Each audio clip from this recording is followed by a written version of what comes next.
children, I would bake you a mud pie, warm and brown beneath the sun. Never learned to climb a tree, but I would try, just to show you what I'd done. Oh, what I wouldn't do if I had you, babe. I had you. Oh, what I wouldn't do if I had you, babe. Vera Estupiñán, Javier San Pedro, buenos días. Buenos días, ¿qué tal? Ya los conocen. Javier San Pedro, doctor en genética y biología molecular, colaborador en El País, y Vera Estupiñán, químico, bioquímico y conductor en la 2 del Cazador de Cerebros. Aquí no cerramos en Semana Santa ni nada, ya sabemos que la religión y la ciencia suelen remar en sentido contrario, ¿no? No es ningún secreto esto. Bueno, tienen planteamientos, formas de acceder a conocimiento diferentes. Una es más dogmática que la otra. Y es la religión la dogmática, ¿eh? No está... Vale. Claro, bueno, recordemos también que muchos científicos antes del siglo XIX eran creyentes. Newton creía que lo que estaba descubriendo era el plan de Dios, ¿no? Maxwell, que es otro de los artífices de nuestro mundo, descubridor de las leyes del electromagnetismo, era un profundo creyente también. O sea, habrá científicos ahora creyentes también, ¿eh? Y por supuesto que los hay, sí. Y también depende un poco. Los biólogos yo creo que somos ateos, más ateos por la formación profesional, ¿no? Porque Darwin realmente tuvo que cargarse la religión para hacer avanzar la evolución y la biología. Es interesante esto que comenta Javier, ¿eh? Porque los científicos, sobre todo cosmólogos que sí creen en Dios o en algo, es como un Dios que está por encima, no es un Dios que interfiera en las leyes de la naturaleza, es como un Dios que las ha creado, ¿vale? Pero no es un Dios que tenga poderes sobrenaturales. Este es el Dios de Spinoza, se le suele llamar el Dios de Spinoza y Einstein, ¿no?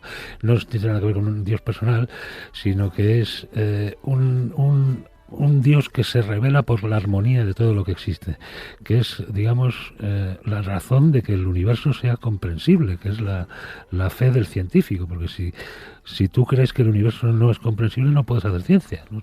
Tiene que haber algo que quieres entender, ¿no? Detrás del aparente caos de la realidad. Hay que ver cualquier temita que salgo, cómo lo hacéis crecer, y qué maravilla escucharos, me dan ganas de tomar apuntes. Mientras no los mandes a la Inquisición. No. Una revista, The Economist, publicó hace unos días una historia que me ha parecido muy curiosa, además es escrito sobre ella en El País, y es que hay una enfermera escocesa que es capaz de oler el Parkinson e incluso de predecirlo por el olor. Sí, es así dicho, exactamente eso que has dicho es el titular, sí. Esta mujer, pues ya en los años 70, ella es una superdotada del olfato, ¿no? Eso lo sabía desde niña. Huele cosas y que la mayoría de los humanos no podemos detectar. Y en los años 70 se dio cuenta de que su casa había empezado a oler algo que no había conocido nunca. Él lo describía como un olor parecido al almizcle. Y claro, pues enseguida se dio cuenta de que se debía a su marido. Al marido se le diagnosticó Parkinson 12 años después. Y un día, asistiendo a un grupo de apoyo, ella le acompañó al marido a un grupo de apoyo para enfermos de Parkinson, de apoyo psicológico y tal, y se dio cuenta de que allí todo el mundo olía eso mismo que su marido, ese mismo olor extraño, almizcleño, algo que ese olor es raro que ella no había conocido antes. Y bueno, esto pues logró interesar a algunos científicos y bueno, fue fácil organizar un experimento, ¿no? Pues se trata de darle una camiseta que proviene de enfermos de Parkinson o de grupos control, ¿no? Y acertó todos menos uno, que por eso cometió un solo fallo, solo que el fallo no era un fallo en absoluto, porque a ese hombre le fue diagnosticado el Parkinson 8 meses después de la prueba. Fuerte. Qué fuerte. Y eso era porque el enfermo de Parkinson segregaba algunas sustancias que no segregan las otras. Exactamente. Claro, fijaros que si esta mujer se nos muere ahora, nos quedamos sin un método de diagnóstico de Parkinson que funciona muy bien. Así que lo que han hecho es ver qué es eso que ella detectaba, ¿no? Y lo han encontrado.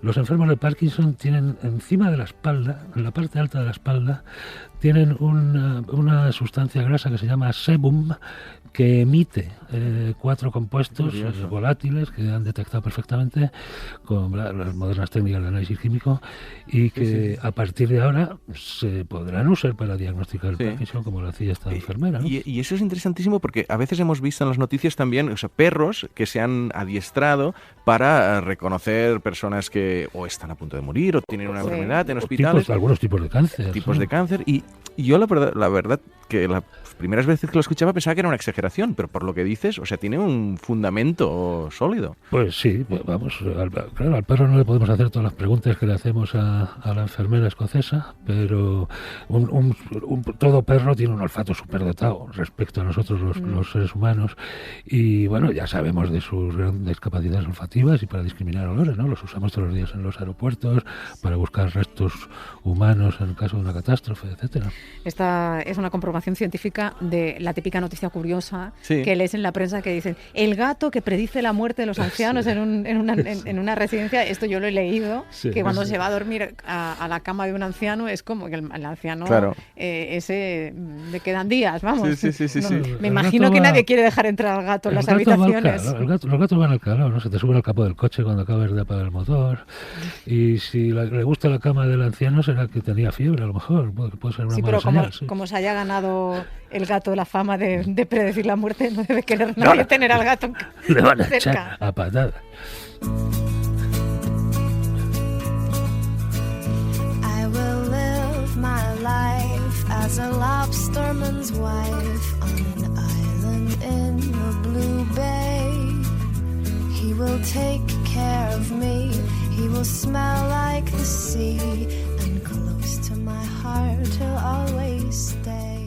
En la ciencia no solo basta con hacer grandes descubrimientos que últimamente se nos han acumulado un montón. Parece que antes de vacaciones de Semana Santa les cogió la prisa por todo, ¿eh? Les dio como una especie de estrés por sacar un montón de noticias científicas.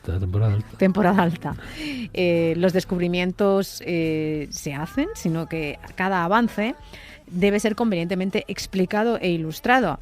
Y antes de que la fotografía llegara a nuestras vidas, ya pasaban muchas cosas. Evidentemente se descubrían un montón de cosas que tenían que explicarse al mundo, ¿no? Y eso lo veíamos, nos lo imaginábamos, lo visualizábamos gracias a las imágenes ilustradas. Sin fotos, pues era lo que había, ¿no? Pero, Javier, sin la ilustración, el impacto de la ciencia sería mucho menor, ¿no? No podríamos saber, por ejemplo, ¿qué aspecto tenían los neandertales? Sí. No, fíjate, por ejemplo, la semana pasada con lo del agujero negro, que ya sabíamos que habían agujeros negros y la potencia de las imágenes. Y es verdad que antes de poder tener una imagen real, pues hace falta una reconstrucción, ¿no? Y como dices en los neandertales, si no tuviéramos estos artistas que interpretan los datos científicos para ilustrar cómo sería, por ejemplo, un neandertal, pues el impacto que tendría social sería mucho menor. Hay cosas que la fotografía pues no puede hacer, como por ejemplo mostrarte dónde está una estructura del cerebro, el hipocampo. Pues con fotos, un especialista puede entenderlo, con fotos de un cerebro cortado en trozos, pero los demás tenemos que ver una ilustración para hacernos una idea de dónde está eso, ¿no? O sea, hoy en día todavía es muy útil. Hombre, naturalmente que sí. Claro. Un buen dibujo, un buen gráfico puede explicar algo, no todo, pero muchas cosas las puede explicar mejor que un párrafo opaco. Es que la ciencia investiga lo invisible. O sea, tanto el mundo subatómico como el mundo muy grande. Y aquí esto es muy profundo, si lo piensas. O sea, átomos, moléculas, o sea, cómo las visualizas. Necesitamos, de alguna forma, tener una referencia, aparte de la teoría. Seguro que está encantado escuchando la conversación en Radio Barcelona el ilustrador científico Carles Puche. Buenos días, Carles. Buenos días. ¿Estás de acuerdo con lo que están comentando nuestros científicos? Bueno, totalmente. O sea, en principio también confirman la regla de que es que los científicos de momento son el colectivo que tiene más claro que la ilustración científica pues tiene su cometido y tiene un espacio en todo su mundo. Creo que ellos son los que de alguna manera van aguantando este grupo de personas que nos dedicamos a dibujar y que gracias a ellos también hemos aprendido a dibujar ciencia. No hay que olvidar que un dibujante de ciencia, un ilustrador científico, se llama científico porque al lado tiene una persona especializada que le va diciendo y que le va indicando qué es lo que tiene y cómo tiene que dibujar. Uno sabe ciencia, no sabe dibujar, el otro no sabe ciencia y sabe dibujar. Y es un paquete importante que además se complementan perfectamente. Yo fíjate, escuchándote a ti ahora y escuchándoles a ellos, en mi desconocimiento pensaba que esto era como de otra época, ¿no? Que casi eras un romántico que permanecías ahí manteniendo por amor al arte. Y ellos dos me han dado ahora mismo una aplicación absolutamente Claro. actualizada del dibujo de la ilustración científica. A mí me ha sorprendido. Sí, bueno, la pregunta siempre del millón es ¿qué hace un chico como tú en un lugar como este? ¿no? O ¿Y sea, te ganas la vida con esto, no? Esa es la Sí, pregunta, ¿no? ¿Y tú sí. te ganas la vida con esto? Sí, entonces, bueno, ganarse la vida, pues como ahora se la gana cantidad de personas en nuestro país, pues de esa manera, que ahora subes y ahora bajas y estás más o menos pues trabajando a unos niveles que no eran los de hace 15, 20 años para atrás. Pero bueno, sí, se puede uno ganar la vida siempre y cuando pues sea bueno, le guste lo que está haciendo y ponga muchas horas de trabajo. Entonces, bueno, salen los números más o menos, aunque hay todavía mucha gente que tiene dos oficios, a lo mejor el oficio de biólogo y después el de dibujante, o el oficio de diseñador gráfico y después el de dibujante de ciencia. Esto se da más. En tu caso, ibas para ingeniero, pero se te cruzaron unas mariposas por el camino, ¿puede ser? Sí, puede ser, es verdad. Mi existencia, mi vida de ilustrador ha estado llena de casualidades y de grandes oportunidades que me han venido solas. O sea, yo en realidad no tenía marketing, no he hecho nunca propaganda, no he hecho nunca. Tengo una web, pero si te pones en ella verás que a veces se cae a trozos. No he hecho ningún tipo de propaganda, pero en cambio el boca a oreja ha ido funcionando desde un primer día que, en mi caso, Martí Boada vino a mi casa, vio un dibujo de mariposas que tenía en el comedor, mariposas que eran inventadas, porque en aquellos días para mí una mariposa era una cosa de color amarillo que pasaba por el aire, y me dijo, ¿tú has dibujado esto? Pues sí, esto lo he dibujado yo. Oye, ¿te interesaría de hacer unos pósters para el Montseny que estoy preparando y tal?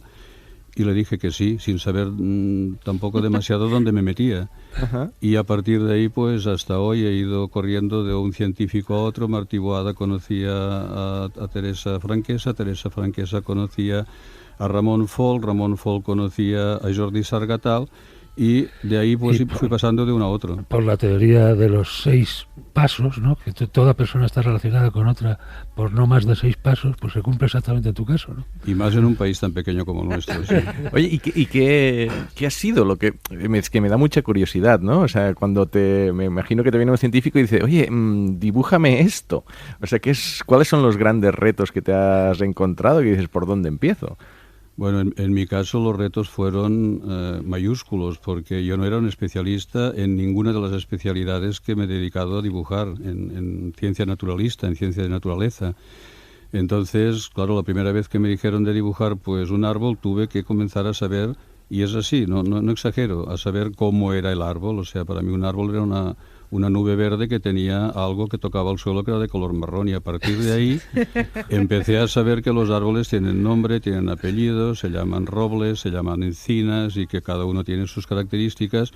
Y esto yo no lo he aprendido en ninguna universidad, esto lo he aprendido de la mano de estos científicos, que he tenido la suerte de encontrar personas que a partir de la colaboración que hemos hecho han pasado de ser desconocidos a ser unos grandes amigos, y que me han enseñado pues todo o lo poco que sé de ciencia.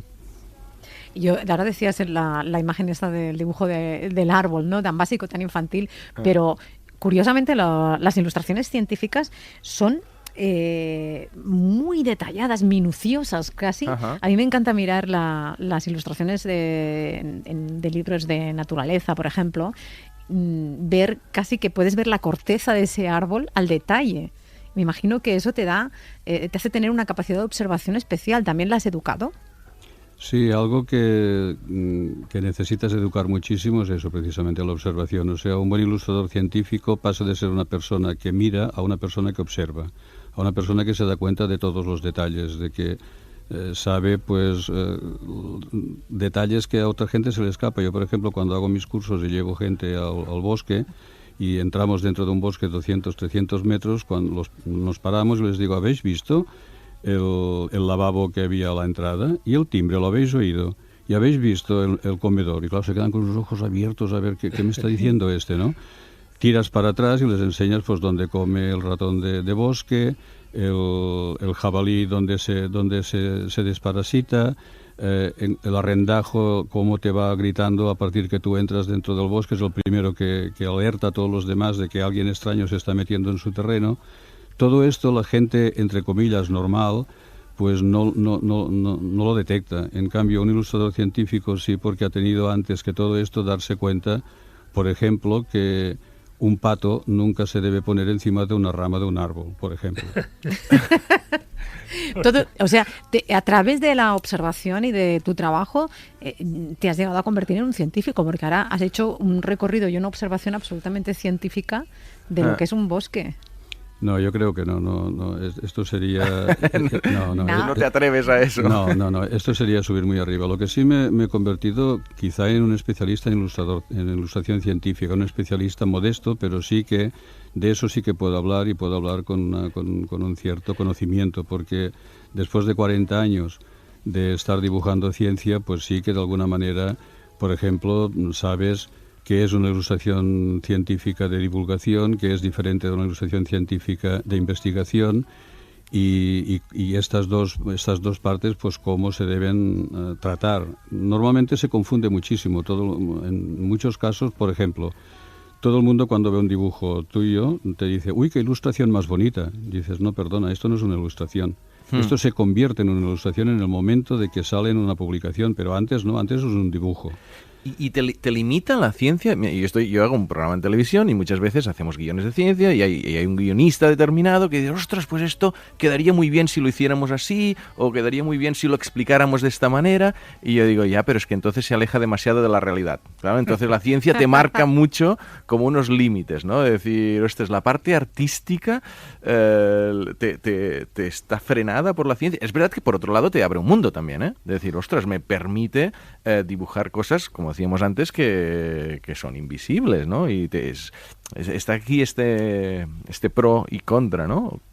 Sí, yo creo que el trabajar con científicos lo que te da es una capacidad de humildad impresionante. O sea, tienes que tener una capacidad para poder aceptar, por ejemplo, que una persona que no sabe dibujar te diga si tu dibujo está bien hecho o está mal hecho. Claro. Y acierta. Lo malo es que acierta la mayoría de las veces.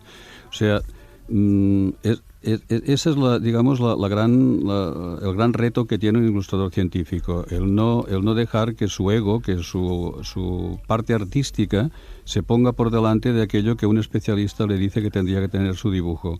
Cuando tú dibujas ciencia, te tienes que poner en el bolsillo toda tu imaginación, y eso cuesta. O sea, yo contadme que de en cuando yo tengo libretas de campo, por ejemplo, que están dedicadas a animales y plantas inventadas, porque tienes que hacer un grito de en cuando, porque es tanta la presión que te ponen de que tienes que dibujar esto así, que este color que no sé qué, que estas rayitas que has hecho aquí no van, que tiene 3 pelos, no 4. Dices, ostras, ¿será importante de 3 pelos o 4? Pues sí, es importante. Hombre, pero yo te podría pedir, dibújame cómo serán los animales dentro de 1 millón de años. Y ahí sí que tu inventiva tiene que jugar un papel muy importante. No, será tu inventiva, o sea, tú me lo explicarás. Yo entonces, a partir de que tú me expliques cómo serán estos animales, cómo tú has podido investigar, cómo tendrán la evolución estos animales, yo te los dibujaré, pero yo no los dibujaré. Tú me dices, mira, dibújame un pato como será de aquí 300 millones de años. Yo no te lo voy a dibujar porque no lo voy a saber cómo será. Tú sí, que a lo mejor... Tampoco. Bueno, no lo sé, pero a lo mejor tú has hecho un estudio de la evolución de los patos y dices, mira, siguiendo esto, pueden llegar a ser esto. Va a perder el pico y le va a salir una tercera por pata ejemplo. Y pone huevos cuadrados. Le está gustando, ¿eh? Te está gustando la idea, ¿eh? No sé si es... me suena de repente una historia del color de algunos animales prehistóricos, que si dinosaurios y tal, que el color color Sí. nadie lo sabía. Lo tienes que Todos inventar. imaginamos que los dinosaurios Eran tienen un color Eran de ese Verdes. gris. Sí. O verde, Gris, verdes. grisáceo, verde gris, como pero el barro, como a el lo barro. mejor eran naranjas, ¿eh? O sea, Claro, no- es verdad, Sí, sí. es verdad. Es más probable que tuvieran colores, ¿no? Y sabemos que algunos tenían plumas y seguramente, bueno, como hizo Spielberg en la serie del Parque Jurásico, seguramente tenían un despliegue para, como casi todos los animales espectaculares, para poder aparearse de manera más eficaz. Yo te iba a preguntar, últimamente hay un auge de esta de la literatura que se llama, ¿no? La literatura relacionada con la naturaleza y demás. ¿Esto lo estás notando? ¿Se está apostando un poco también por la ilustración? Sí, yo creo que últimamente, sobre todo, lo que ha habido un boom muy fuerte es en cuanto a enseñar ilustración. O sea, ha habido toda una cadena. Yo cuando comencé a enseñar ilustración científica, hablo, fueron en los años 80 y éramos 5 contados en toda Cataluña que podíamos estar enseñando esto, y quizá no éramos ni 5. Ahora me faltarían dedos en las manos y en los pies para poder contar toda la gente que está haciendo cursos, talleres, todos dedicados a temas de naturaleza. Y por otro lado también hay un cierto interés de entidades científicas, que eso sí que sería una notición de que, como por ejemplo el Zoológico de Barcelona, estas entidades tuvieran gente en plantilla. O sea, no que digan, no, es que yo hago dibujo, cuando tengo que hacer una cosa, pues voy a buscar un dibujante y lo contrato. No. Igualmente que cuando se hace un museo nuevo, por ejemplo, todo el mundo hace una lista de la gente que tiene que ir allá adentro, y se piensa en el portero, se piensa en el telefonista o la telefonista, se piensa en la persona que tiene que cuidarse de la limpieza y tal. Se debería también tener en cuenta las personas o la persona que tiene que hacer dibujo científico, porque entre otras cosas estas entidades son entidades que se hace investigación, y en la investigación sobre todo la especialidad que se necesita más es la ilustración de investigación, precisamente, que es la que les sirve a los científicos para poder hablar entre ellos de una manera gráfica. Es la que les sirve para poderse de alguna manera demostrar, aparte de lo que ellos hagan por escrito, demostrar que aquel bicho que han encontrado es una especie nueva para la ciencia. Y esto es lo importante. Yo creo que esto sería lo importante de que cuando hablemos, si es que hablamos dentro de... Eso sí que sería una apuesta de futuro, no lo del pato, pero esto sí sería una apuesta de futuro, es decir, dentro de 10 años, 12 años, cuando se haga un museo, se pensará, como ya se piensa en el mundo anglosajón, se pensará en meter 1, 2, 3 ilustradores científicos dependiendo de las líneas de investigación que se quieran hacer. Muy bien. Antes hablamos del futuro, ahora te hago otra pregunta sobre el pasado. Los paleontólogos dicen que imaginar cómo es un fósil, un organismo fósil que se ha encontrado, cómo era en vida, ¿no? Porque los fósiles suelen estar doblados, arrugados, incompletos, aplastados. Imaginar cómo era ese animal en vida es todo un reto. Hombre, no son dibujantes ellos, pero es un reto de imaginación visual realmente, ¿no? Tienes que saber ver en 3 dimensiones cosas que la mayoría de la gente no podemos. Sí, es verdad. Y sobre todo en este campo sí que hay un componente importante de imaginación, sí que hay un componente importante de tirarse a la piscina, de decir, bueno, pues a lo mejor los neandertales primero se pintaron con los ojos azules y después resulta que tenían que ser marrones. A medida que la ciencia va avanzando, pues se van encontrando tipologías de diferentes sistemáticas para poder saber cosas que no se sabían en su primer momento. Entonces, también hay que aceptar estos primeros dibujos, estos primeros intentos, como, bueno, pues eso, un primer intento de explicar cómo era aquello que después, y eso vosotros que sois científicos lo sabéis seguro, la ciencia es totalmente viva. Hoy decís que las manzanas son redondas y a lo mejor es una cuestión óptica, y dentro de 20 años pues alguien saca no sé qué y dice que las manzanas son triangulares. Sí, señor, revisión hay una revisión permanente, sí. Bueno, pues a mí me parece que además de todo lo que nos has contado relacionado con la ciencia, yo diré que son las ilustraciones, sobre todo estas más divulgativas, que son a las que tenemos acceso el público en los libros. Ahora estoy pensando en esas ilustraciones de naturaleza en las que tú, Carlos, estás especializado. Son preciosas. A mí hay libros que pasaría horas mirándola, porque son muy bonitas, hay detalles y son tan minuciosas que te dejan absolutamente embobada. Te agradezco mucho, Carles, que hayas aceptado la invitación del programa. Carles Puig, ilustrador científico. Un abrazo. Muchas gracias. Un placer a vosotros. Hasta luego. Buenos días. Y a vosotros os dejo que acabéis de pasar la Semana Santa. Ya os agradezco que una de las estaciones del Vía Crucis os haya hecho parar en la cadena SER, en Radio Madrid. A por el chuletón, amigos.